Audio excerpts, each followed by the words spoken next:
Hi guys, I'm doing a video journal update. I do my video journals in my journey with ALS, and I've had a lot of things going on, so I haven't really journaled in a while, actually a couple months maybe, I don't know, since I got my house. So I have a lot of updates. Physically, I'm feeling pretty much the same. My decline is still pretty steady. I'm still having issues walking. I now need a walker almost all the time. A cane just doesn't suffice. So I'm deteriorating still. I did finally get approved for the Radicava treatment. I had to follow up with my doctor's office. Unfortunately, they dropped the ball and never submitted the paperwork, which was really frustrating. But I did get the ball rolling on that. In fact, I had a Metaport put in. It's accessed right now. You can see it. I'm in the middle of one of my infusion cycles, if you call it. So it's a 14-day cycle, and 10 out of those 14 days I need to get the infusion. So then I have a 14-day break and then 14 days on. So I'll do that for as long as I want to continue receiving this medication. It has been shown in about 33% of patients to slow the progression. There would be no reversal of symptoms, but slow the progression. So that's the update on that part of the medical.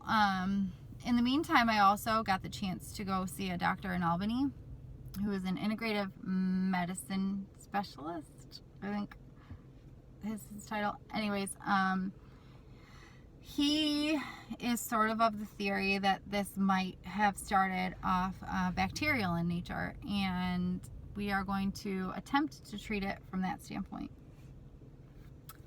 He's not saying that ALS doesn't exist, but that something had to be introduced to my system to make the motor neurons start dying.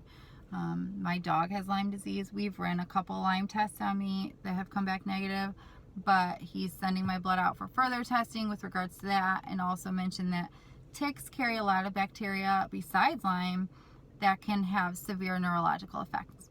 So again, he's not saying I don't have ALS, but he's thinking that there's something that was introduced to my system to cause the motor neurons to start dying, so let's treat it from that standpoint. That being said, I saw him on May 10th and started this journey with him, and it's the first time I've actually had hope in a long time.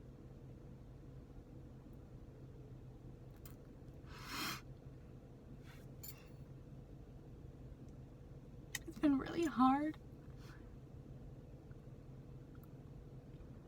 being told by my neurologist that, I'm dying and there's nothing they can do. And this doctor thinks that, again, he can't promise anything, but if we treat it from a bacterial standpoint and we kill whatever is causing this, I would actually have improved functionality, not just slow it down, but can improve my functionality. And he literally sat there and used the word hope, and he said, I have hope that we can get you functioning better, because no 38-year-old should have to be told they're dying without exhausting every option. So I'm very grateful I got to see this doctor.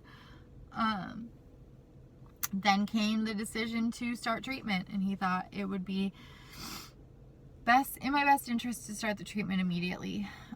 So I scheduled the treatment for June 1st.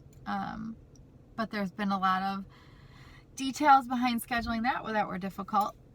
Insurance will not cover this, and he's treating it with IV antibiotics in a hyperbaric oxygen chamber, IV antibiotics to try to treat whatever bacteria might be in my system, and the hyperbaric oxygen chamber to open up my cells, puts you under pressure, opens up your cells to absorb 100% oxygen, to help regenerate cells or something, and also to absorb all of the antibiotic that they'll be putting in my body.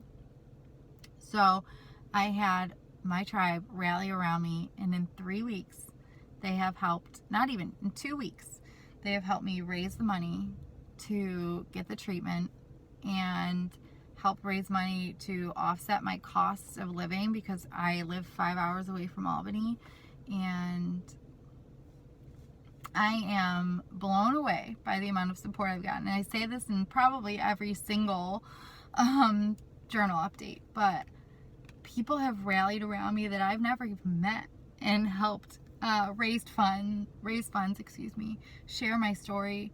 And now I'm so hopeful, and my heart is filled with so much gratitude because I can actually go to Albany and get this treatment and hope that I can have some improvement in my life, my quality of life.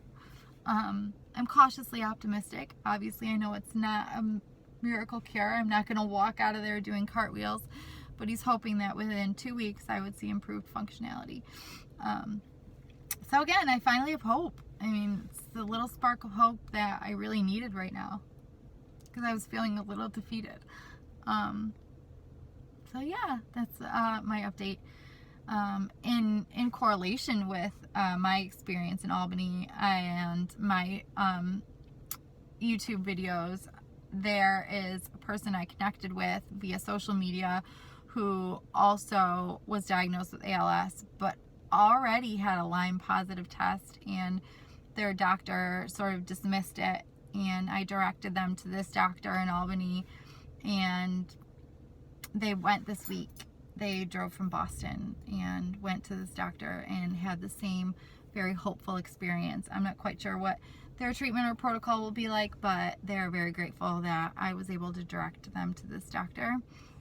And I'm grateful that I've been able to share my story and, provide any little spark of hope for others going through any issues in their life. I mean, I know it's impossible to practice gratitude 100% of the time because obviously we get really wrapped up in life and shit sometimes sucks. Like, that's it.